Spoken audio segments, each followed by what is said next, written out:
So we're going to get started. We have a lot of information to share with you and a lot of resources, so I want to make sure that we get through everything, and then if you have any questions at the end, we'll answer that. My name is Patricia Dickinson, and I work at National University. I'm an associate professor of teacher education, and my area of focus is math and technology. So prior to working at National, I was a math coach, and I worked at the elementary and the middle schools for the Los Angeles Unified School District. And yeah, so my focus is on technology and math. I have a background in technology. I used to be a tech writer and worked with a lot of .com startups in San Francisco.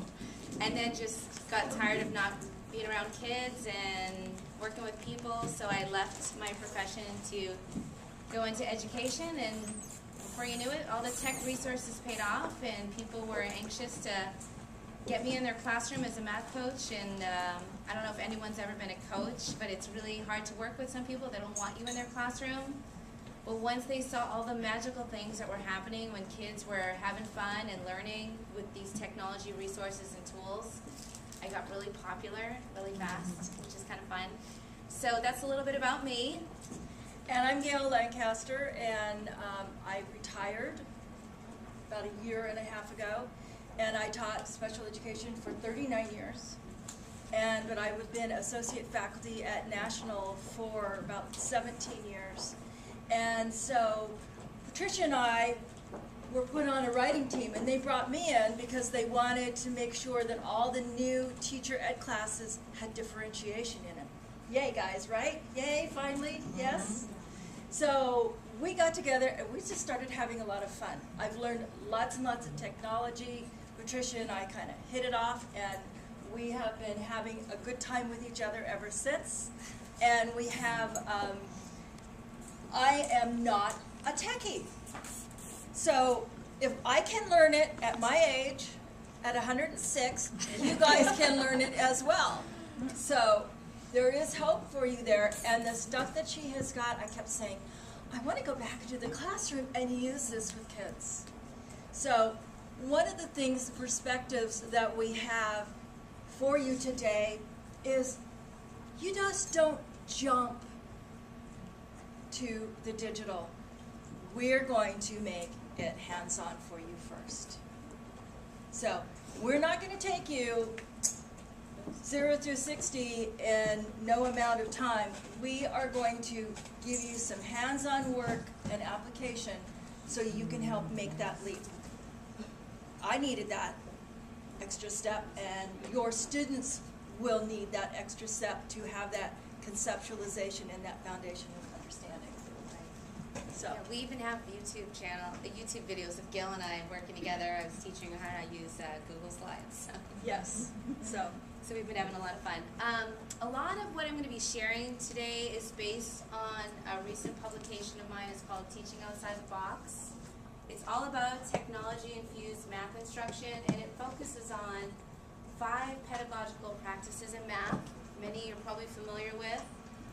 Daily routines like using calendar, number talk, warm-ups, exit tickets, open-ended tasks, which are tiered math tasks so that everyone has access to the math and there's multiple solutions. Project-based learning, where you have more of an integrated approach to math instruction, where kids are writing, they're speaking, they're applying real-world concepts into a math skill that they've been working on in class. Problem-based tasks, which focus on more of those performance-based assessments that you see, where the students are given a situation and a problem, they have to work through it, they have to explain their thinking, use visuals to represent their solutions. And then math centers, which I love and I think are so important in the classroom, because it gives you the chance to really differentiate instruction and meet kids where they're at. And the resources include hyperlinks to tools, video vignettes, digital resources, and lots of examples. I was in the classroom for about 2 years doing a lot of work with kids across the grade span, videotaping, and so the video links are also in the book.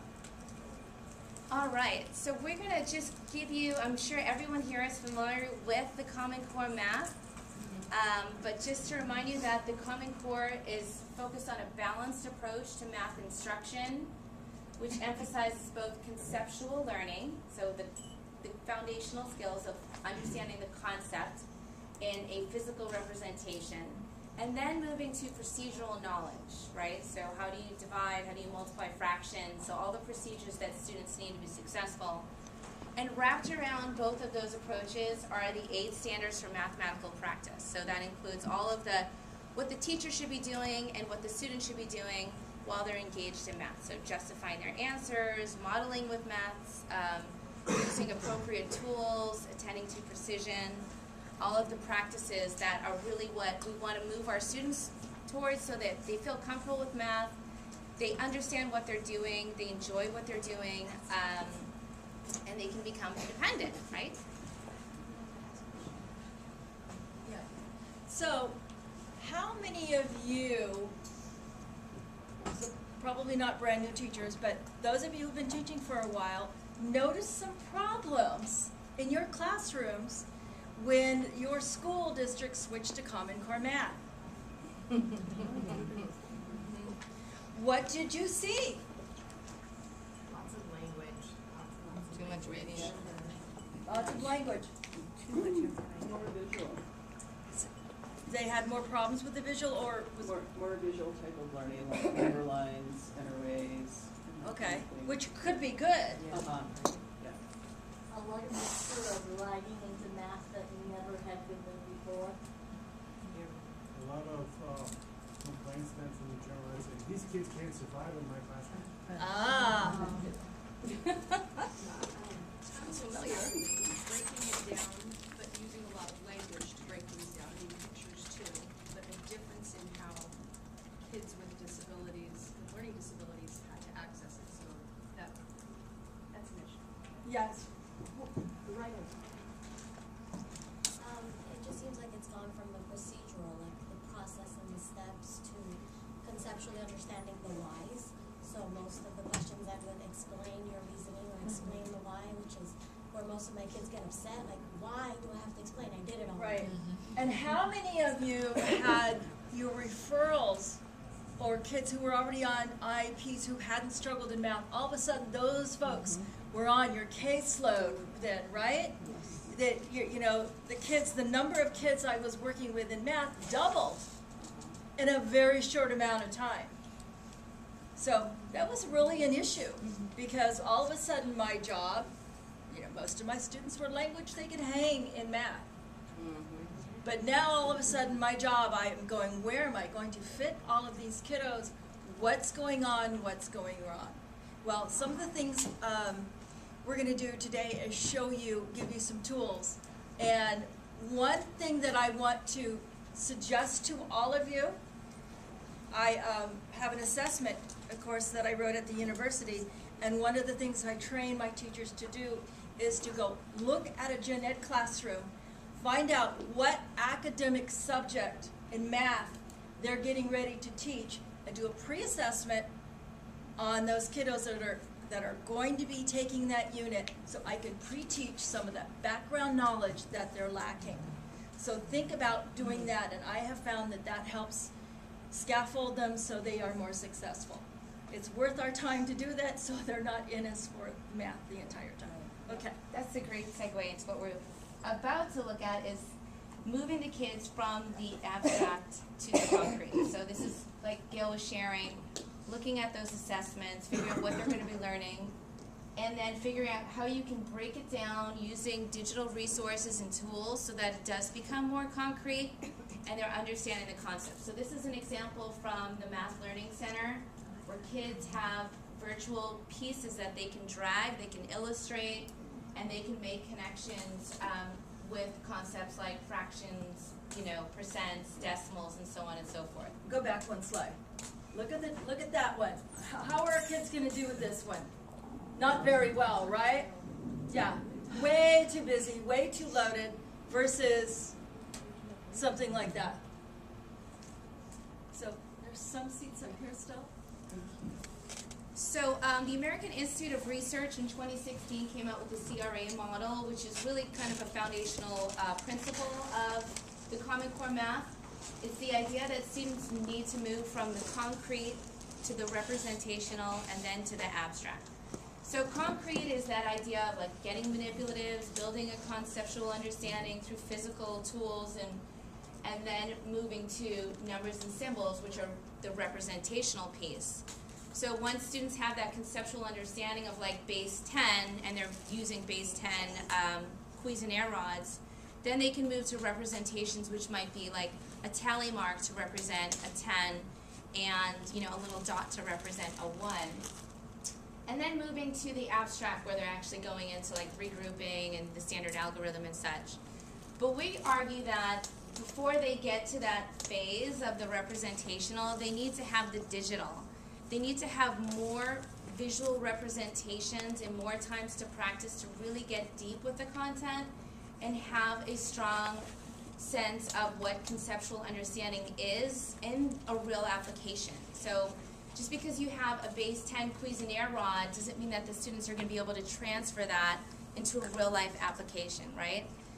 It's more likely that they might have a stronger connection to like a Minecraft concept or something with Fortnite, where they can actually draw, I think I had a Minecraft example with logs, because they get to build, and having like 10 logs become, one tree trunk before they actually move to the next step. And so having those opportunities to really see it, to manipulate it, to make real life connections helps them move forward and develop mastery.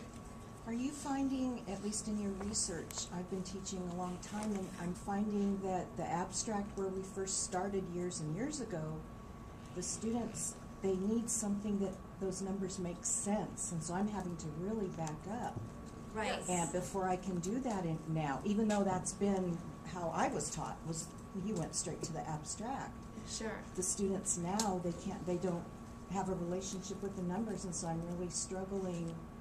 I can't start there anymore. I have to back up. And then if they have dyscalculia, which we're going to talk Yes. about in a minute, it's even worse, Yes. because their concept of numbers just don't make sense to those kiddos. Right. I mean, one could also argue that, it's a new generation. Kids are getting exposed to devices at a younger age. I'm sure you've all seen 2-year-olds swiping at the grocery store, and you're like, whoa. Before they can even hold a pencil, they already know how to swipe and use a cell phone. So it's definitely a different generation of kids, and I would agree that, going into the classroom, even trying to teach them like explicit strategies, like how to use a tape diagram or a ratio table, it's still really confusing for them. And the strategies, which are great strategies, and like, wow, I wish I learned this when I was doing proportions, still don't make sense because they're still representational and they haven't had a solid, concrete experience yet to really move them forward. So we're Good to hear, because I was thinking, how come all of a sudden it's not working? Yeah, I mean, there's so many great strategies out there which are awesome and visual and help them, but they still need more of those concrete representations. I think we could argue that kids aren't getting enough playtime. I mean, if you look at when they start kindergarten, they're already being expected to read, which was what I love about math centers, because I actually advocate for not just structured activities where they're doing like drills and answering problems, but unstructured activities where they're playing, like I bring Legos in and they're building volume and surface area, using Legos, and they're using, like little kids, using magnet tiles. I forgot to include a picture, but I actually had a 6th grade class using giant Tinker toys where they put together a rectangular prism, Oh, wow. and they had so much fun. That's awesome.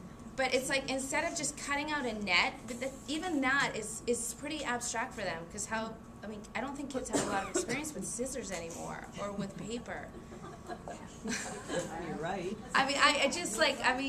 This is what I'm observing. So I think having those experiences where they're building and constructing, and that makes sense, right? Because we all know that we're preparing kids for future jobs that we don't even know what they are, right? So, and that's why we need to move them to have those experiences, because we don't know what the future holds. We know that they need to be highly creative and highly innovative. So give them those experiences where they can create and innovate. The STEM, the STEAM movement, I'm a big fan of, because I think it helps them move into that space. But they also need specific skills in math. And so if you can integrate the STEM, the STEAM, project-based learning with them, they can apply the skills that they're learning in a meaningful context, and they will remember. They will remember, trust me. I've been working with a 6th grade group all year, doing all these activities, and they bring up these experiential things that we've been doing. Like, oh, well, yeah, remember when we did this and da-da-da-da? I was like, oh my gosh, they actually are learning. So it does work. It is more time consuming. There's a lot more planning, but hopefully we can give you a lot of good resources and tools that will help you with this process. All right, so just a little bit of research on teaching with technology. So far, research has shown gains in academic achievement and conceptual understanding. Students have been able to transfer the pictorial and symbolic representations successfully, which is what we want, right? We just looked at the CRA model. And as you probably don't doubt, I mean, if I asked you what's the biggest bang for your buck when you're using technologies, kids are engaged and they're motivated, right? They want to engage, they want to do the tasks. And in some ways, it can be a really good carrot and stick if you have kids that like to do the technology, but you need to give them some foundational skills. Like say, I put up a must-do, may-do list. So when you've done all your must-dos, then you may go on Khan Academy, you may play Prodigy, you can do your Delta Math. So all of those things also become a good motivator for us to move the kids forward. All right, so what we've done for you is this hyperlink here is going to bring you to my website, which is a Google Doc with all of the assessment, all of the technology tools that I've curated.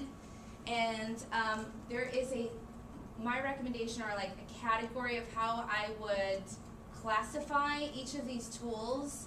So for example, if you're looking for an assessment tool that will help you with warm-ups or will help you with a pre-assessment, then you can use a tool like Go Formative, and the kids can draw pictures, they can, answer questions. There's even a database of questions based on Common Core Standard and skill. So those are all links to different resources. Blended learning tools are tools that are typically like adaptive learning. So the kids come in, they can do a pre-assessment, and then they'll determine what skills they need to focus on, and it adapts to the learner.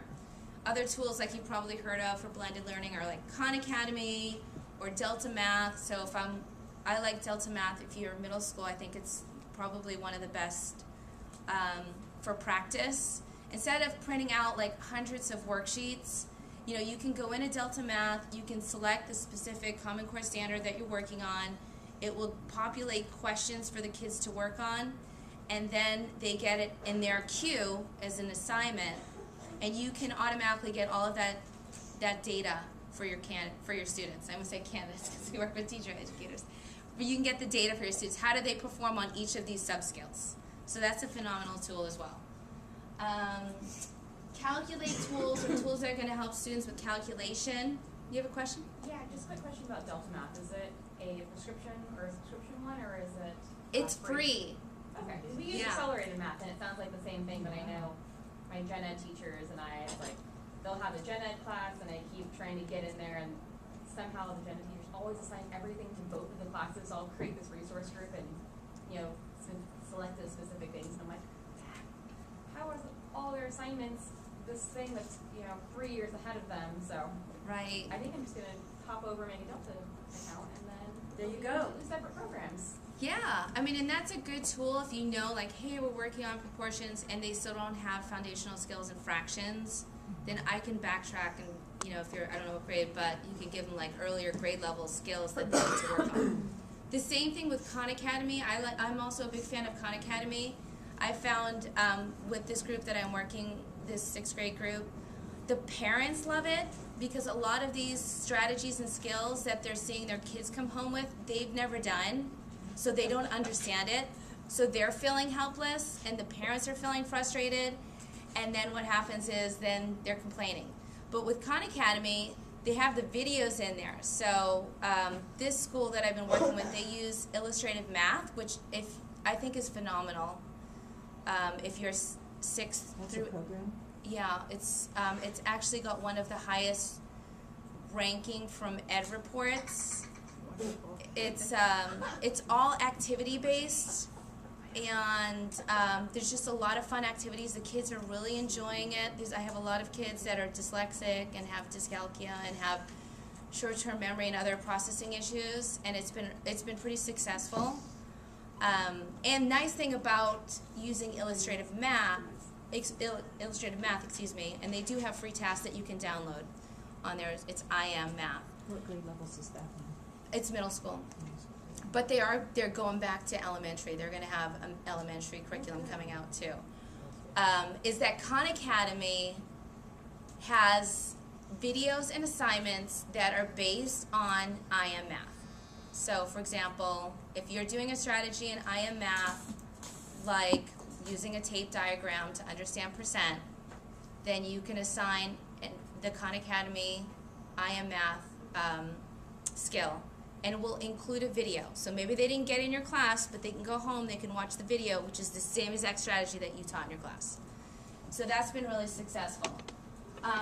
Constructing tools are tools that actually allow you to build. So I have a lot of NCTM, anyone fans of National Council of Teacher of Math?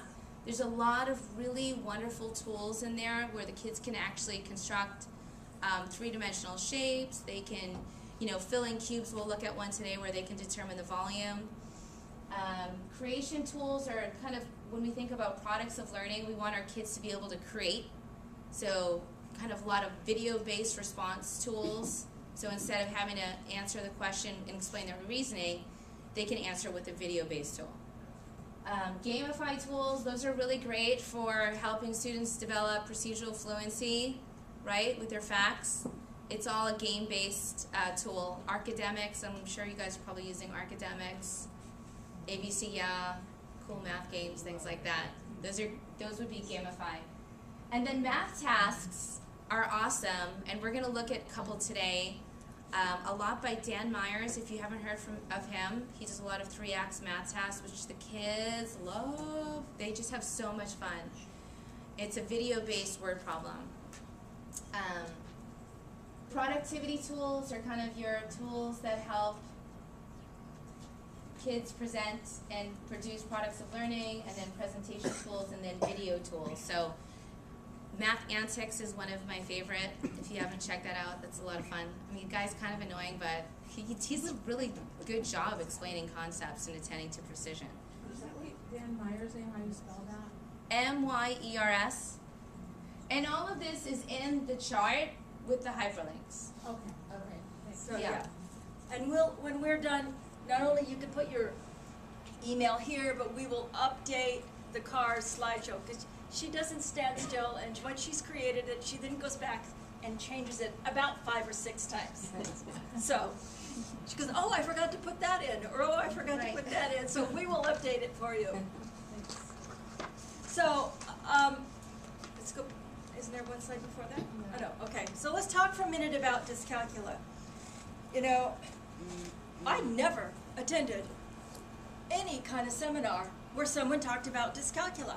And I taught special ed for 39 years. I mean, really, I went to seminars. It was not discussed. And there is a full-length slideshow, by the way. I did not include it here in our presentation also. So if you go onto the CARS download, I noticed someone had printed one of them out. And unlike Patricia, I did not change mine 17 times. So surprisingly, the number of kids with dyscalculia is pretty darn high. It's about 6 to 8% of school-age children, about the same percentage of kids who have reading difficulties. And it kind of makes sense, because if you have auditory processing issues, you have it in reading, you probably have it in math. So as we become more language rich with Common Core, that is why we saw more kids having more difficulty. That language processing, the emphasis on word problems drove my kids crazy. Oh my gosh, I used to be so good in math. And one of the things that I have also noticed is, as much as I love Common Core, it has a tendency to walk away from some of the procedural skills, which our students had difficulty doing anyway, right? So it was kind of a double whammy for them. So finding ways that they can get that procedural skill in, I mean, I'm sorry, I don't care how you slice it, you must memorize your multiplication tables, right guys? You know, we'd like to, maybe eventually we'll get there where you don't have to, but having that immediate quick knowledge, oh, that math problem doesn't look right, needs to be there. So we call it dyscalculia, and it includes difficulty in conceptualizing numbers, numerical relationships, outcomes of numerical operations, and estimation. And Patricia and I were talking about it last night. That's huge. That means it impacts your science, it impacts your math, it impacts your daily living if you cannot conceptualize those numbers. It means that they can't tell whether their answer is reasonable or not. That's what I'm finding with my high school students. Does that make sense to you? And they're like, oh, I don't even think about that. Yeah. They don't see that. The concept of time is really hard. You know, quarter till, quarter after, half past. Right.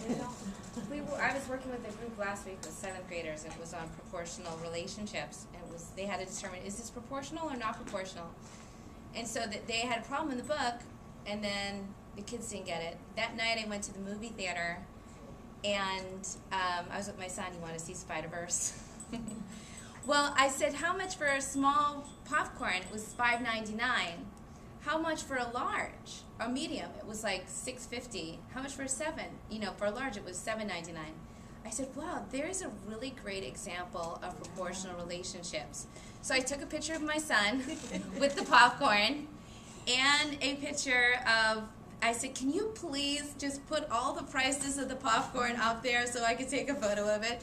And that was our warm-up the next day. And it was just a great way for the kids to say, okay, now I get it, because that's something that's familiar with me, and I can understand why that's not proportional, because, you know, I'm getting more popcorn for a lesser price than if I had with the ounces to get a large popcorn.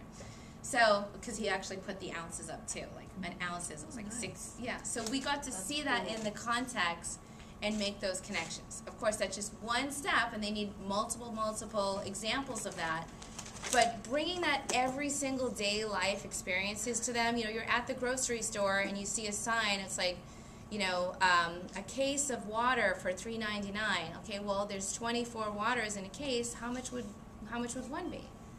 And so giving those experiences so that they can then go and transfer when they're at the grocery store or at the movie theater, and thinking about the concepts that you're teaching. And it's not so much whether or not they get it right, but like you were saying, does it make sense?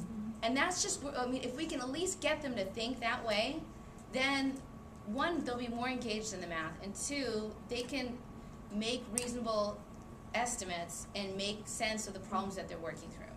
And that's half the battle, right? Because at the end of the day, they're still going to have access to calculators, they're still going to ask Siri what the answer is. Yeah. So I teach alternative math as primary instruction to 4th and 6th graders, 4th and 6th actually, but for the last 4 years.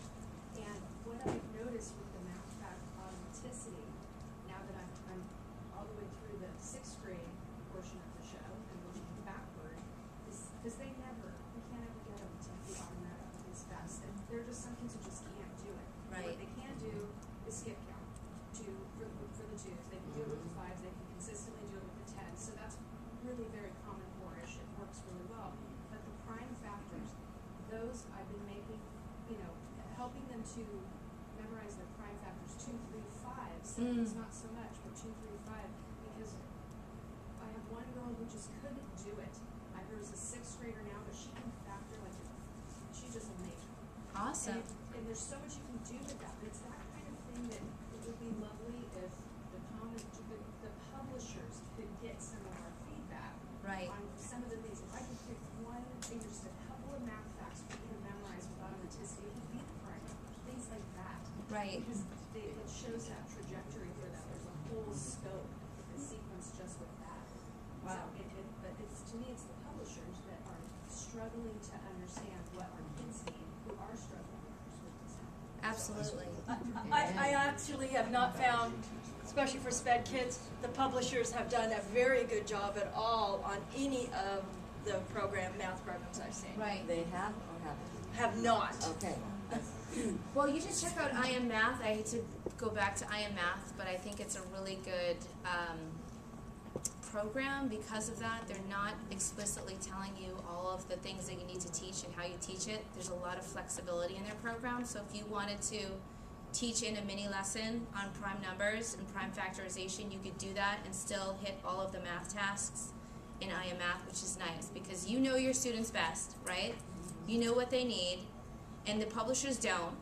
And a lot of times, and what I've seen, because I've worked, and this is videotaped, what I've seen working for different publishers is that all they do is they slap on the math practice standards, and it's the same exact curriculum with a few other, oh, here's how you hit the ELLs, and here's how you hit this.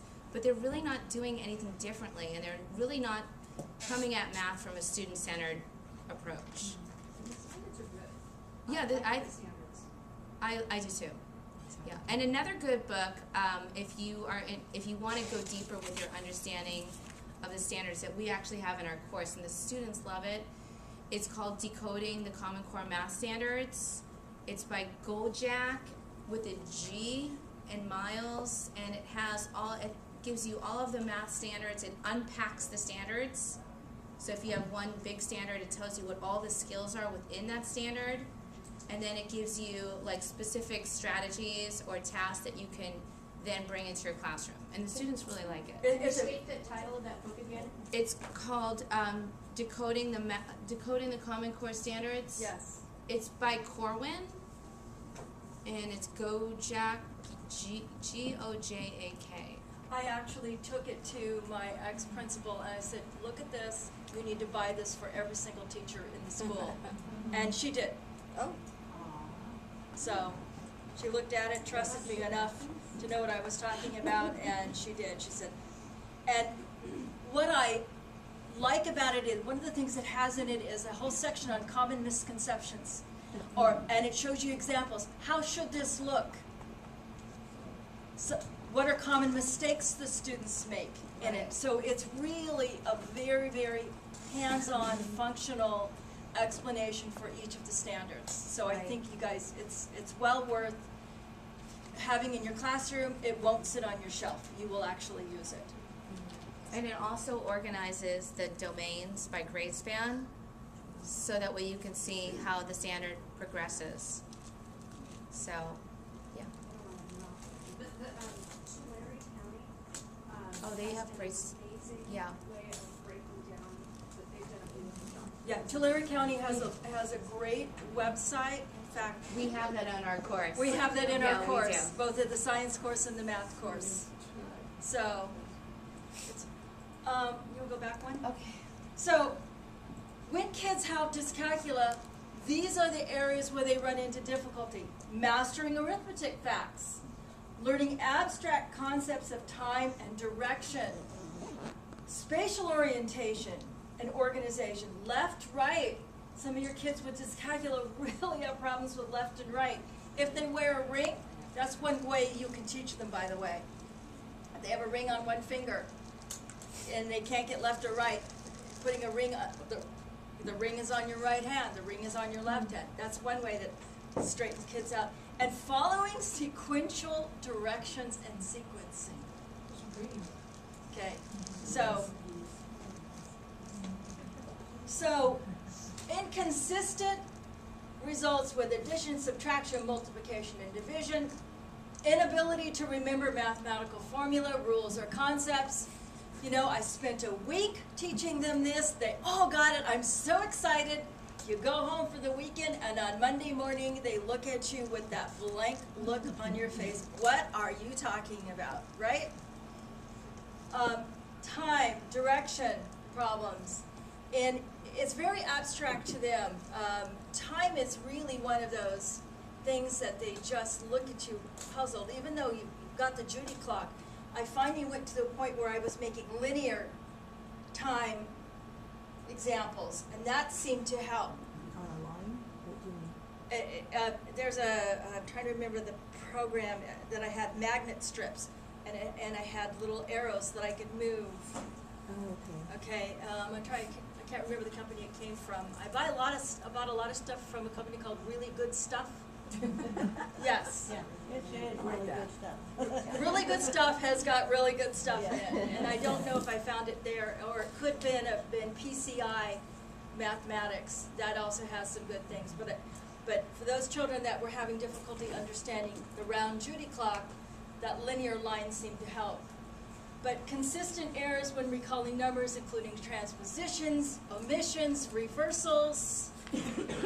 One thing that I have used a lot, and for basic computation, is one of my favorites is touch math. You know, touch math, touch money. Those are fabulous programs, well worth your time in investing. But they're not Common Core, but they are your foundational skills. I just find that students keep carrying that over, like when they're adding 8 and 5, they're still going 8, and they're counting up. It slows them down. Well, you have to teach them distinctly not to do that. There's ways to teach them, and you and I can talk privately. There's ways to transition them. You touch the number and count on. You know, once they got that pattern, you touch the number and count on, and they actually. Can they decompose numbers? Can they break apart 5 into 2 and 3? Because then they can do 8 and 2 is 10 plus 3 is 15. Yeah. Number talks are, if you haven't heard of number talks, those are phenomenal daily routines where the kids get a lot of practice with breaking apart numbers, and that goes across the grade span. So if you're middle school and you want to do number talks on fractions, decimals, and percents, those are great daily warm-ups to help the kids decompose numbers so that they get more fluency and more strategies. And that's, I can't remember the latest author's name, but you just do number talks. There's like 5 or 6 books out there on number But talks. I can show you how to stop that. Thank you. Okay. So what are our strategies? One of the issues is the anxiety level, guys, right? How many of you think your students can really do it, but they look at it and just go, they're defeated before they begin, right? So how do they like to learn? You know, if you want to do your math standing up, if you want to, you know, I was very flexible. I'm going to put you on a bouncy ball, or I'm going to put you on a squiggly seat. I mean, I don't care how you do your math. Let's do it. Teach more than one way to solve mathematical problems.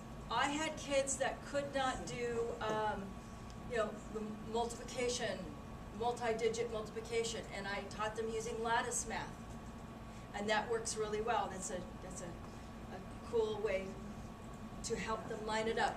Put it on graph paper. There's just a lot of little tricks out there to help. Concentrate, build on existing knowledge. Concentrate on one concept at a time. One of the things that's happening in their gen ed classes is they are completely overwhelmed, and at some point, even if they persisted, they could get it, but they're so overwhelmed, they're just shutting it off.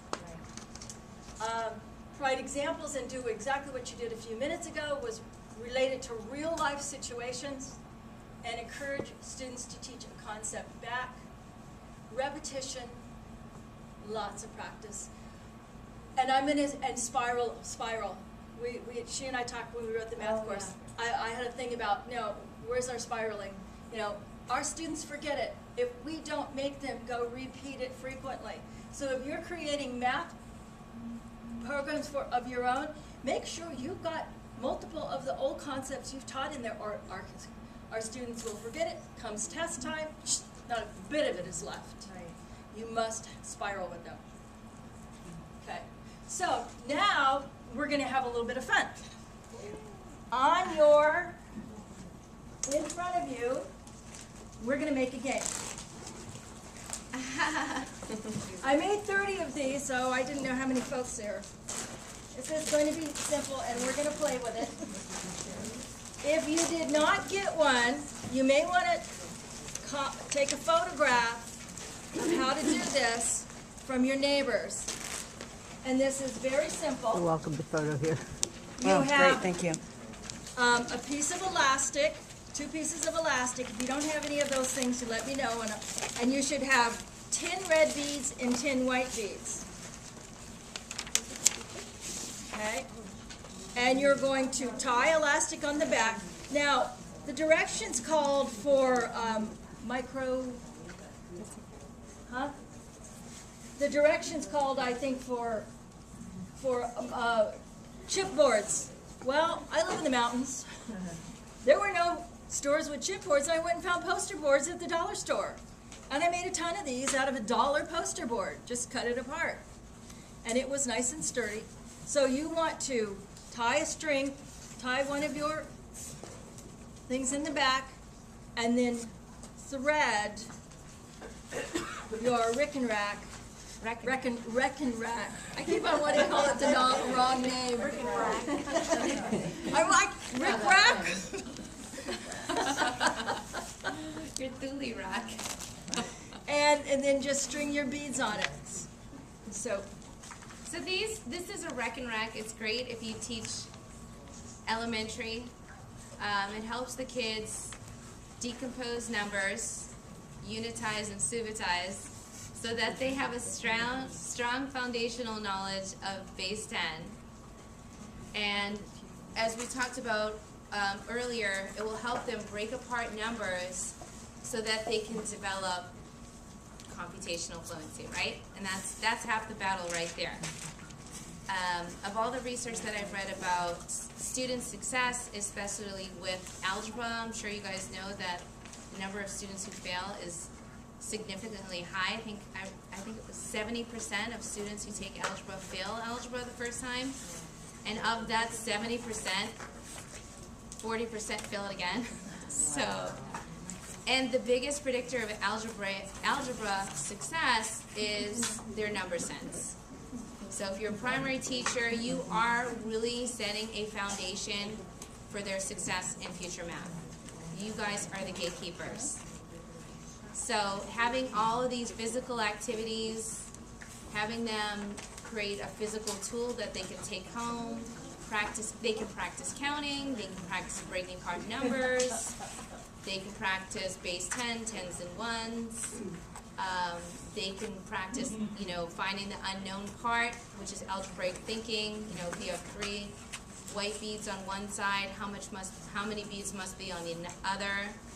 So there's a lot of really good strategies. This presentation, there's a hyperlink here to all different games that you can play with Reckon Recs, and of course, there's a digital Reckon Rec, right? Because it's all about digital tools. So you could do this at the front with your kids, and say, who can give me a math equation to represent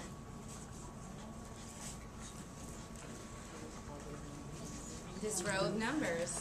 What do you think? I like that version better. Yeah, 2 plus 8. now they also suggested on some of them, if you need more beads, by the way, or something like that, you lose one, raise your hand, I have extras up here. But they also suggested that you make one to send home to parents, so the parents could do this with their students at home.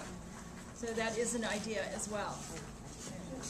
Okay. So algebraic thinking here, right here, even with the primary kids. What is missing? We know that there's a row of 10 on our Reckon Rec. Who can tell me what's the unknown number? What's the missing number? Yes. Which color? Red. Yes. This would be great for algebra. Yeah. Yeah. Exactly. Yeah. This is an awesome tool, and you can write on it.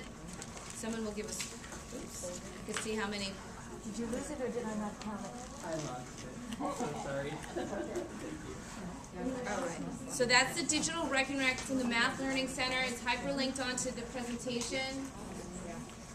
And of course, I've made my own. If you haven't gotten started with making your own digital manipulatives, it's so much fun. It's super easy. If you like Google Slides, as you know, Google Slides is all cloud-based. All you need to do is just take an image. Those are just images of dots that I found on the internet. And I layered them onto a Google slide. So I just copied like a group of 10 dots, and now they're now virtual manipulatives on my Google slide. You can do this with any concept. You can even make your own algebra tiles on Google Slides, just like I did. So this is something that the kids can work on. Okay, record all the ways. Oops, and because I'm in presentation mode, I can't move it. But the kids can move these pieces because they're just images. No, I'm just showing the digital. To make 6. And because I'm special ed, I came up with another way to use this as well.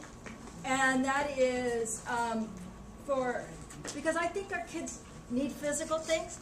One of the things I thought it would be cool to do to use for skip counting, 2, 4, 6, things like that, or 5, 10, because that physical moving ingrains it into their brain and helps them remember. You know, I'm a real big move your body and it will make your brain remember girl. And so that's another thing that I thought you could do with these. Help. Yes. Do you have one extra red bead? I do. Thank you. So you'll have access to this Google Slides. You can see I just moved the red dots and made 3 plus 3. And then students can come up with their own solutions. This is an example of kind of having an open-ended task because there's multiple ways to solve. Kids can move at their own pace. You might be teaching 1st or 2nd grade and kids are already doing multiplication, right? All right, so now we're going to move on to the next strategy, which is in the math domain, numbers and operations in base 10. How many people have heard of counting collections? Okay, so you have? Awesome. Are you using it in your class? One of my kindergarten classes and 1st grade classes use it, so I do that with that.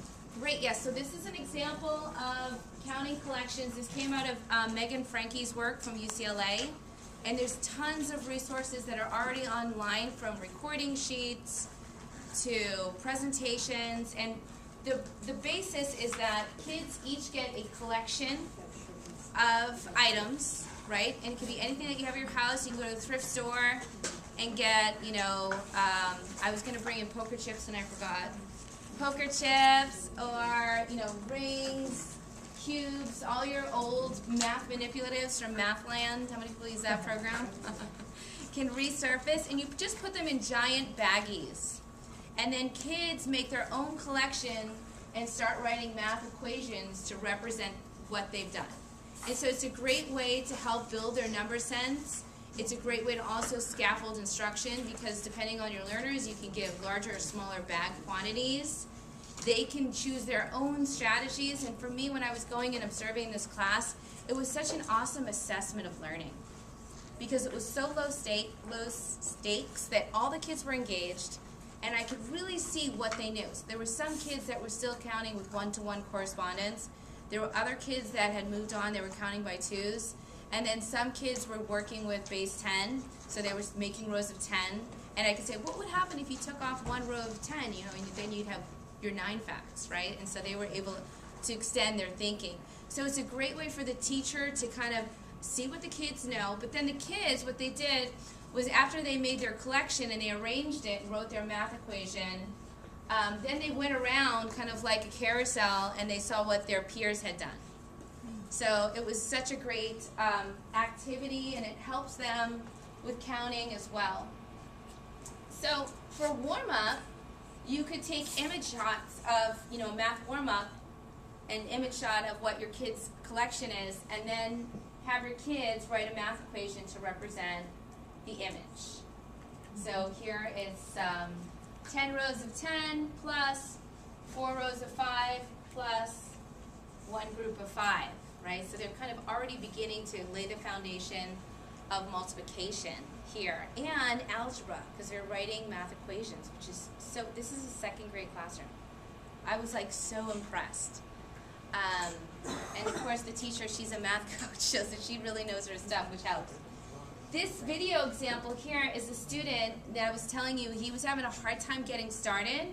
He's on the autism spectrum and was just not engaged, and I went over and worked with him, and And I had my iPad that day and had been using a web tool called Shadow Puppet, where the kids can do a video response. Another one that we'll look at is called Flipgrid.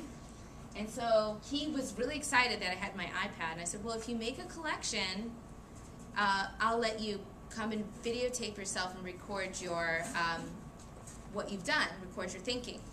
And so he then became motivated, and we also made the connection to Minecraft, because I said, you know, what does this remind you? And he said, oh, these are like little houses on Minecraft. And I said, oh, can you put the houses together to make a group of houses? And so he then was able to get started, and then went to the next stage, which we talked about, from the concrete to the representational to the abstract. You can see that he represented it with the drawing, and then went right to the abstract and drew a picture.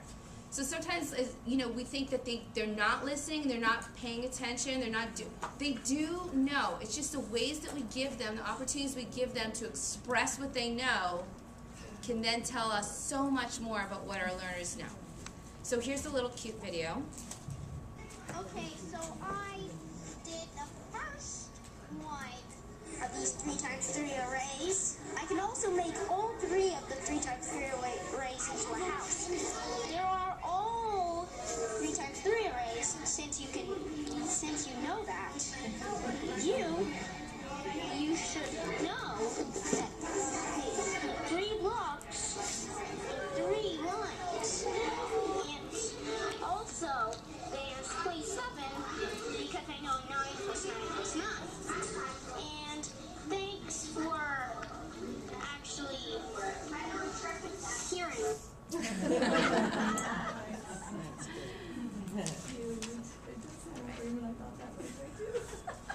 Looks like this died. Here's another video. This is from the National Library of Virtual Manipulatives. As you know, kids struggle with regrouping, and they moved out from 2nd grade to 4th grade now. But with virtual manipulatives, one thing I didn't like about Cuisinart rods is that they don't break apart, right? If you're moving your 10s and then now you need to borrow or regroup into the 1s, it doesn't break apart. So with these virtual manipulatives, and the kids were so amazed when they saw it, the 10s break up into 10 1s. 7 years later. 7 years old. 278 minus 129. So I have the 8 minus the 9. I have to flip it by the 10. And then Everyone's to say, take away the 9. Oh my goodness. Is this free? Then this is free. I You just need a Java app. have 9 left. And I have 60 10s in my pocket.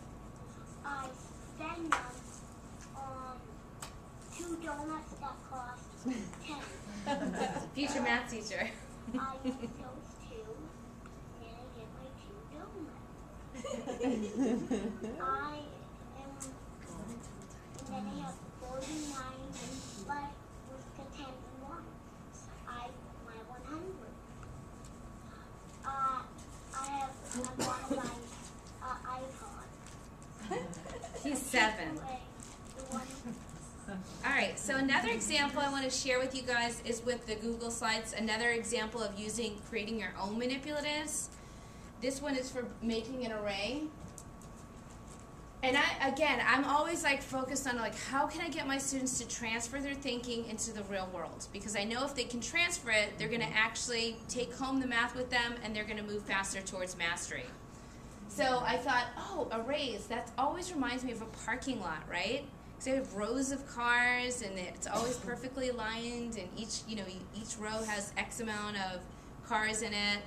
And so this one I created with the background, and then I just found an image of a parking lot, and then I just took an image of a car and shrank them, and then just copied the images to make this virtual. I know it sounds like a lot. No, it's awesome. Here's an example of a student doing it. Hello, my name is Cullen Lee It's my Dickinson. son. Here I'm going to show you how you do this equation and how you do, and I'm just going to line them. Wait 1 minute. Someone even guessing that I switched. I'm going to line these cars up in pairs of 2 or 6.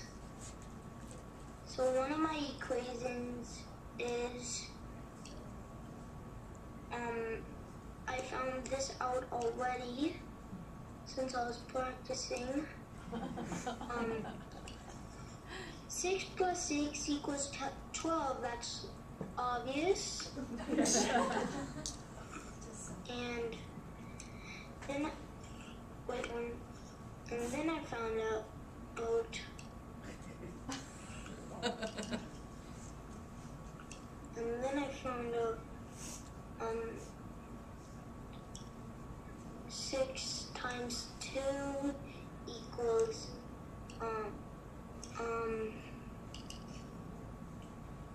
equals 12. That's my son. He did receive services for speech and language, so it was such a huge motivator for him to be able to do a video response to math problems. It was really building his confidence and got him to practice articulation, which is one of the things on his IEP. Another example, and this, I love this one, I'll send this to you guys too, is solving 2-digit multiplication. And so this particular Google slideshow has several different strategies that the kids have been working on. And again, they get to move the virtual manipulatives. And so they would, these are the hundreds, the tens, and the ones. And they would create, using the virtual manipulatives, and then write their partial products and find the answer. So that's also available for you guys on your slideshow. All right, I talked a little bit about number talks. Number talks are great, but we also know that they're very language rich, which can be a problem for some of our students with special needs. So I like number images, right? And the kids can look at any everyday object that you have at your house. Just take a photo. This was my kitchen counter with an egg crate. And have your kids come up with different ways that they know how many eggs. So having them subitize, you might see this is 6, and then I have 2 over here. So, 9, sorry, 3, 6, 9, 3 rows of 3 is 9, plus 2 is 10. And it just creates more of an open-endedness so that the kids can come up with their own solution. I always had an 18 carton, empty 18 carton in my class, or actually I filled it with plastic eggs, and a 12 carton, because the concept of a dozen. How many are in a dozen? The kids, and I'd get that blank look. Go to the egg carton and count them. I was not going to give them the answer. By going to the egg carton and counting it, it helped them to remember. So those are those cheap manipulatives you can have in your classroom, and dozen and a half eggs. How many is in that?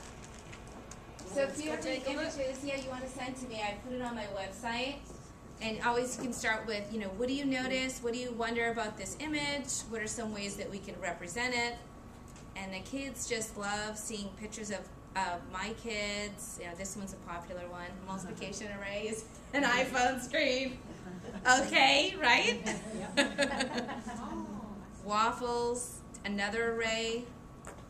And something else that's really fun, if you've got a classroom full of students and they're doing arrays, videotape them and then share that. The whole class can see everyone's classroom array. They're going to be paying attention. Mm-hmm. They're going to be looking at the ideas that the other students came up with. And, they all want to be stars up on the screen, so it's another way to get them engaged and motivated. And that's so much of our battle, right? Yeah. As special ed teachers, that's so much of our battle. Can we make it fun? Can we make them engage? I'm not someone who believes we have to be entertaining at everything, but let's face it, when we go that extra yard and we involve them in those ways, we get the brain working, and then it sticks. That's how we make it stick. And this could be, I mean, with the 6th graders, I had them take their own photos from the weekend because we were working on unit rate. And then they came back and made their own Google slide word problem.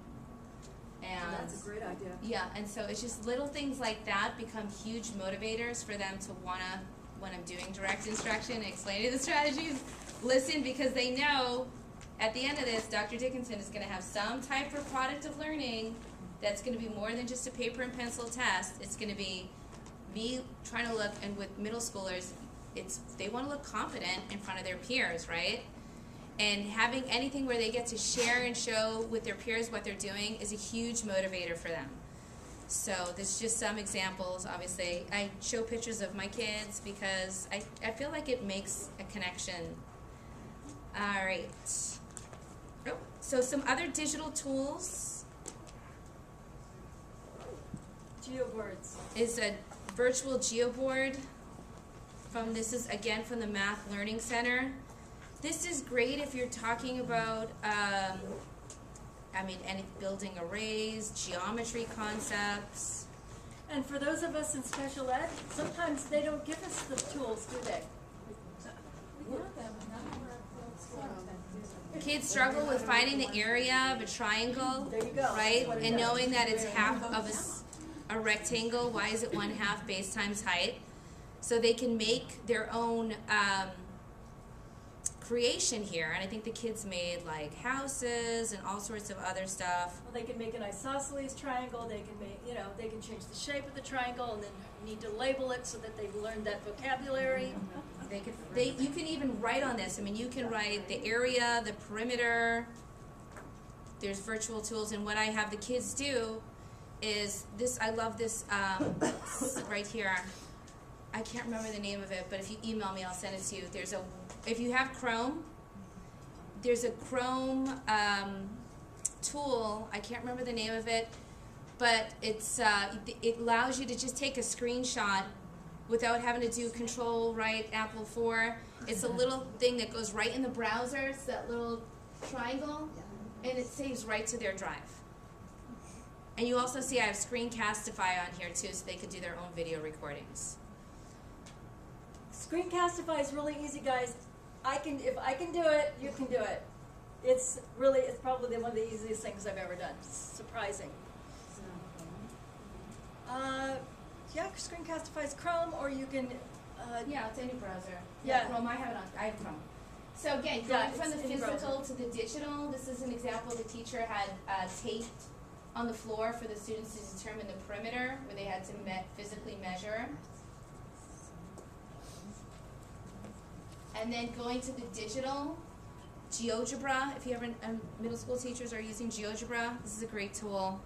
Digital tools. And then I just create, what I do to help with just efficiency is I'll just create a Google slideshow and hyperlink. And then I have 3 questions, and these 3 questions, they can just write their response after they've gone on the tool. And they come back, and the GeoGebra nets allows them to look at these different shapes and determine if they're prism, cubes, or pyramids. Remember, they can open the net. It gives them a little check. Say, yeah, you got it. Count the green faces. Oh, I got that. And then count the blue faces. So instant, immediate feedback, which is awesome, right? Because it becomes a confidence builder if they know they can be successful. And that's all in there too. The NCTM tool is really fun and engaging and help them understand volume, because they can physically put the cubes inside the rectangular prism, and they could either count or they can get, why the formula works. All right, moving on to algebra. Okay. Have any of you seen hands-on, it's called hands-on equations, I've always called it hands-on algebra. Any of you? Yeah. Okay. Hands-on algebra, I came across this, bought the kit to use with 5th graders, and what they have is they have a paper with, the kits aren't very expensive, by the way, and they have a paper representation. and then you as the teacher have this. And it made algebra concrete. So they're actually able to manipulate and then work out problems via this. There's also a lot of YouTube videos on it. And kids who were struggling with algebra, the lights were going on. I think I ended up giving it away to the 7th and 8th grade RSP teacher, and she came back and said, oh my gosh, they got it now. So if you are teaching junior high, or if you have 5th graders that are doing algebra and don't understand it, hands-on algebra, watch some YouTube videos. And I think it's like $39 for a kit. It is well worth the money to have get your school to buy it. You only need one, and there's quite a few things in it. I had a lot of the 5th grade teachers keep borrowing the kit because they found out that it worked for their students as well. So it's one of those concrete tools that help make an abstract concept work. And if you don't have access, I really like the NCTM digital tool for algebra tiles. It starts with the kids building their model using these virtual pieces. They just drag and drop onto the model. Obviously, this is about the balance. You have the left and the right side. And then once they build their model, they just click on the green button to check and say, did I illustrate my equation correctly? And then they solve by dragging and dropping, like we saw in the other video. They drag over the squares to cancel each other out, and they can solve for x. For younger students, the Greg Tang math is also really great. It's all about algebraic thinking. There's a lot of virtual games that the kids can play, and it's highly visual. It's all free, so I wouldn't have it up here if it wasn't. And as you can see, they're breaking apart the numbers on the left side. They can ask a hint, and then it gives them instant feedback. So this is kind of, again, how I would set it up. I give directions on how, if they're playing a game, it would be on a Google slide. I put all the activities on there with a couple of problems, and the game would be on there. It tells them what to do, roll the dice, solve the expression, and then share your score. And with Google Slides, if you're not using that in your classroom, I create the slideshow. I learned from my mistakes. Do not allow them to edit. I was like, because they have so much fun writing on each other's slides. Yes. I was like, wait a second, this is not good. So I learned fast. Set it to view only, and it forces them to make a copy, and they have to save it with their name in Drive. And then usually I have like 5 or 6 problems, a game, and then some type of task at the end, some type of open-ended task for my kids that need more challenge. And then they just share it with me, so I know that they did the work and they get participation points. All right, how many people are using Flipgrid? Oh, great. What have you done with Flipgrid?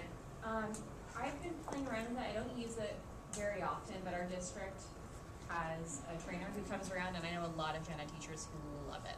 Yeah. My kiddos, I kid you not, it takes about 15 minutes just to show them how to create that copy, so I found Flipgrid to be very tedious, at least for my caseload. Right. But I do know that the Gen Ed teachers love it, and the kids absolutely enjoy it. And they go around, they take little pictures, and they have the assignments and make videos to solve things. Exactly. And so I want to get there, I'm just not there yet. Yeah. And it is free. So as you were sharing, they make a video. You can ask a question. So I just put this on a Google slideshow because I was doing a whole like Bloom's taxonomy thing, like understand. The understand one had a video that they watched, a math antics video, and then apply had one where they were applying a concept using a virtual tool, and now this one for Bloom's taxonomy was create. So they were going to create a solution using Flipgrid. And this is also a great way to build in the physical. So the kiddos here, I think it was about area, and where in our room is area, measure an item in our room to determine the area, identify the unit of measure, and the name of the shape. For additional challenge, determine the area of an item that has an irregular shape. And so the kids all did their videos and they explained their thinking. And then they get to do like all these add-ons, like GIF images they can add on. Like somebody put like a mustache on their face. It's like a little JPEG image that they can, I'm sure you've seen it on Facebook, right? But they had so much fun. And then I can either use this as a warm-up, or I can use it like at the end of the class, just kind of like a way for them to share out and show what the kids have produced, and they have fun. They can also comment.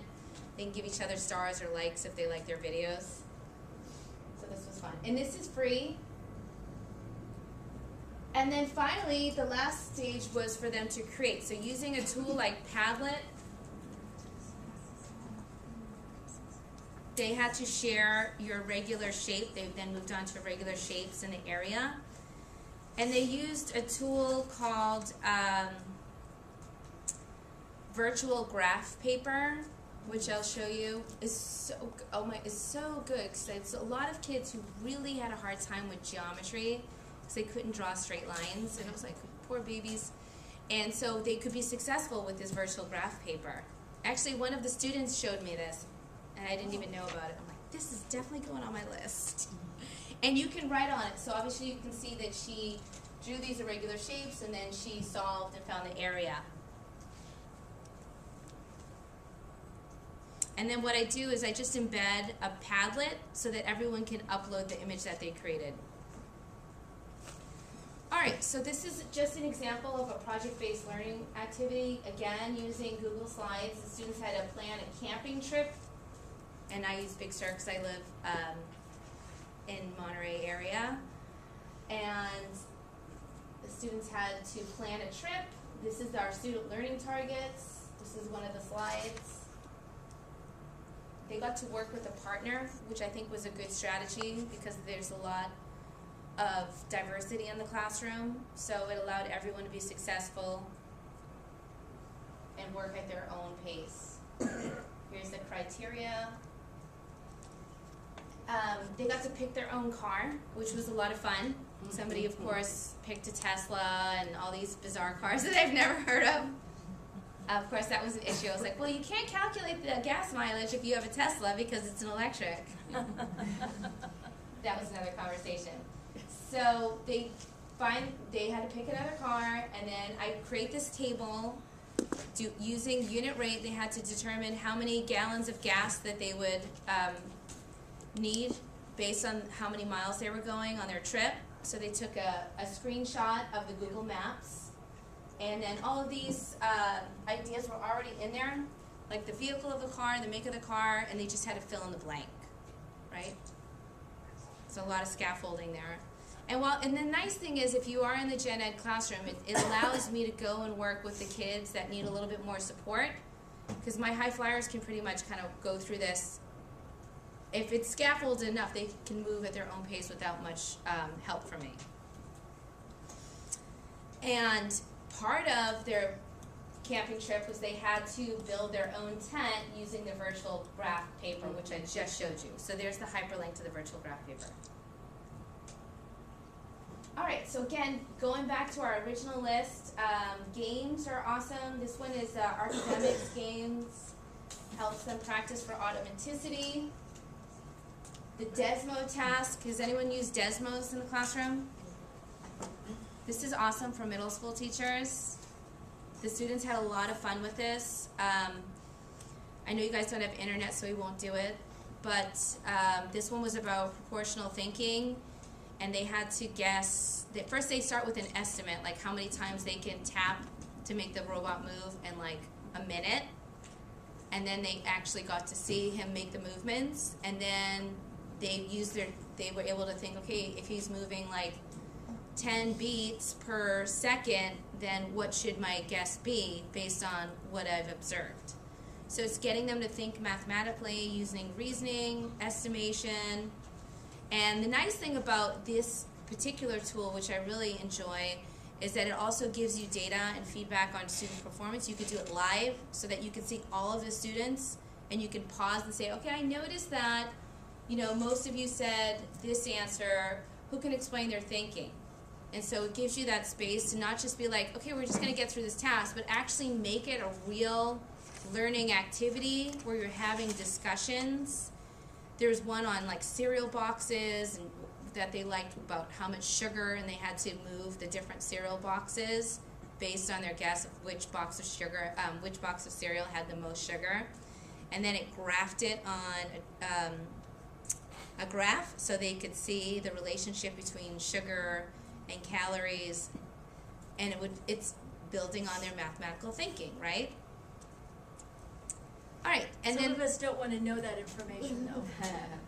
oh, the last one that I love is, and the kids love, if you haven't tried any of these 3 acts math tasks, how many people are doing these in your class? These are phenomenal. The kids have so much fun, and again, it helps build their mathematical thinking. So and this is by Dan Meyer, so there's 3 acts. Act 1 is just a spark curiosity, and you can, you show a little short video clip, and the students say, okay, what do you notice? What do you wonder?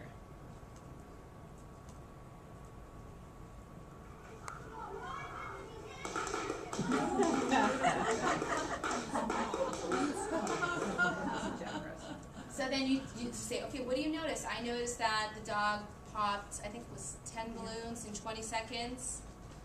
Based on this rate, how long would it take him to pop 100 balloons? Right? And so then you start getting people to make an estimate, and you record their thinking on the board. And sometimes I give a prize out, so if they get it correct, like, usually there's only the answer. So Act 1 is to spark curiosity. Act 2 is then, like I said, having the students think about what do you notice and what do you wonder. And these tasks go all the way across the K-12 grade span. So if you're thinking this won't work with the littles, they have kinder first grade tasks with like gummy bears and like all sorts of fun stuff. The kids really get into it. And then finally, Act 3, after you've recorded the students' thinking and students have made reasonable estimates, and hopefully somebody's actually doing the math based on the skills that you're explicitly teaching, right? Then you can share and discuss. This one was about constant speed.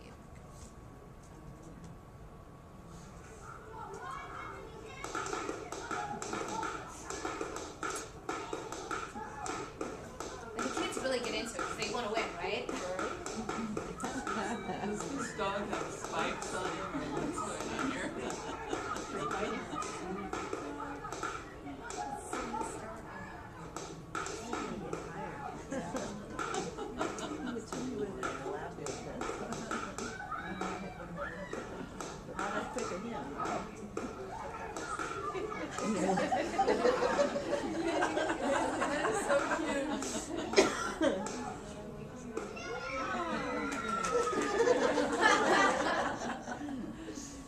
So what do you guys think about that task? Do you think it would work with your students?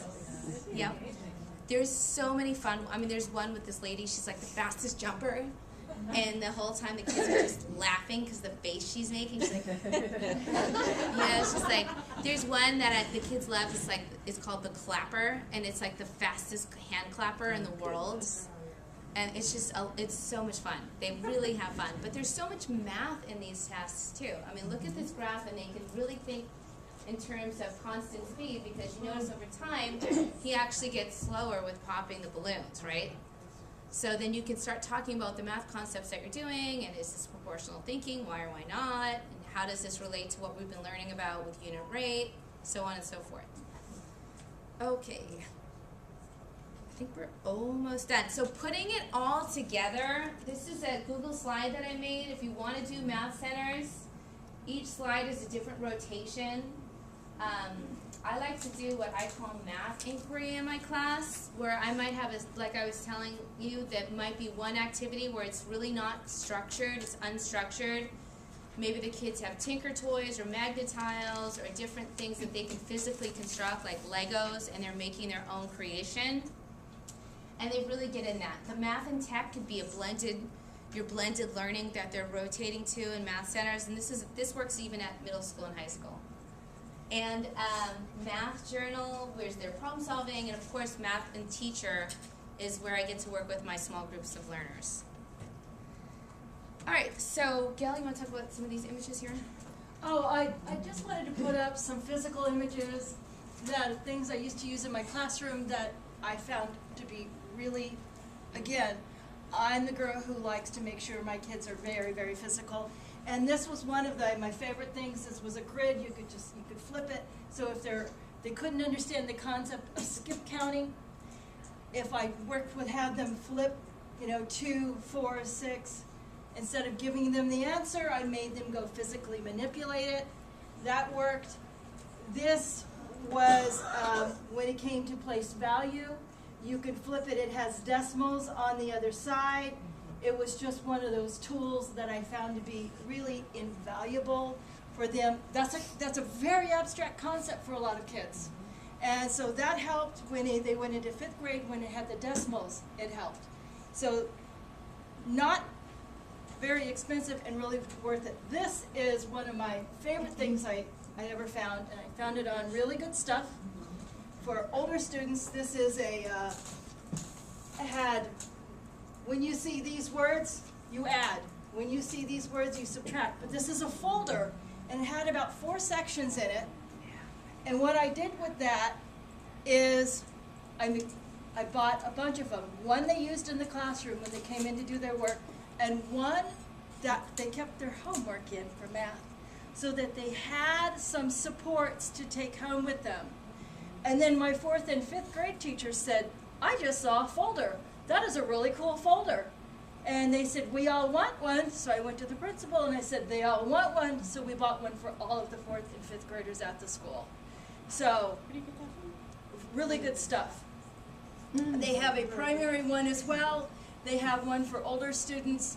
And I really think for our students, having something that with these supports with them is really helpful. I also put things in it like the numbers spelled out. Yeah, so there were some other support sheets that I looked and said they need this. The numbers spelled out. It has a place value spot inside of it. It had a lot of geometric pictures with the geometry words underneath it.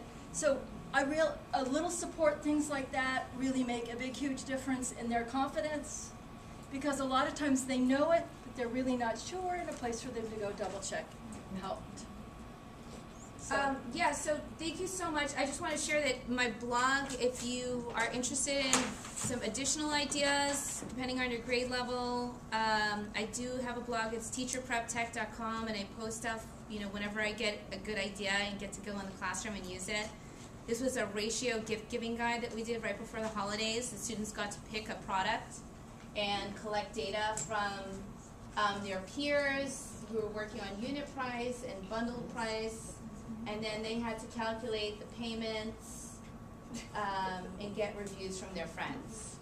So this is some different ideas for you guys. It's all on my website. Here's some other ideas, 5 ways to go digital with number talks. There's a PowerPoint presentation. If you want to do number talks, you can just download it for free. I sent around a sign up for emails, and do you want us to send the video of what we took? We had a video being taken. You want us to send the video along with it? Yeah, we'll put it on our YouTube channel. Oh, yeah, we'll just send the hyperlink. Okay, we'll send the hyperlink, put it on the YouTube channel, and then. Oh, we didn't get to do any of those. I know. I just realized this. So if you have a minute. Yeah, I think we have about 4 more minutes. It's coming around if you haven't gotten it. But the email sign up still coming?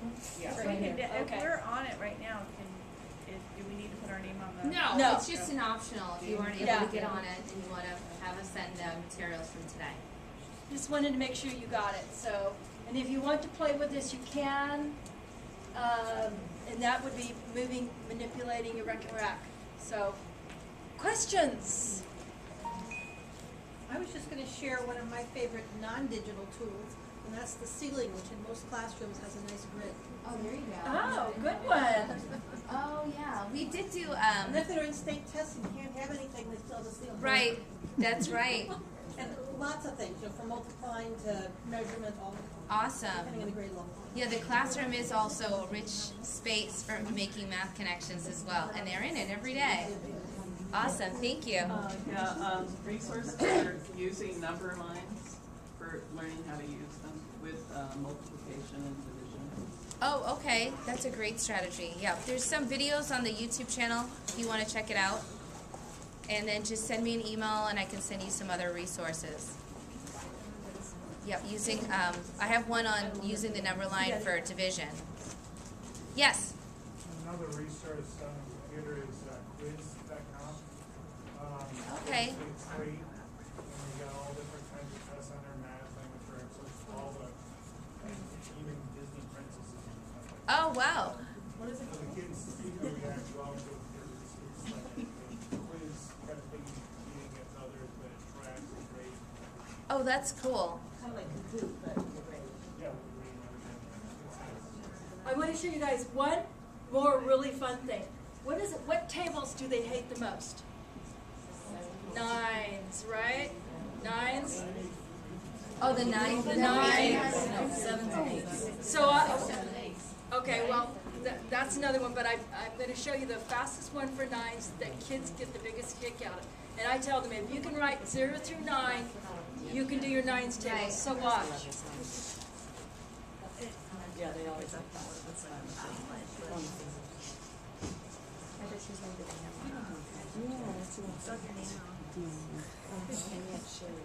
But there's one for 11s also, and then there's one for So if you don't know that trick, teach it to your students. They'll love it. And then give them a homework assignment. And their homework assignment is they have to go home and teach that trick to somebody else. And then they'll remember it. So, just kind of fun. So, thank you guys. You've been a great audience. It's been really fun.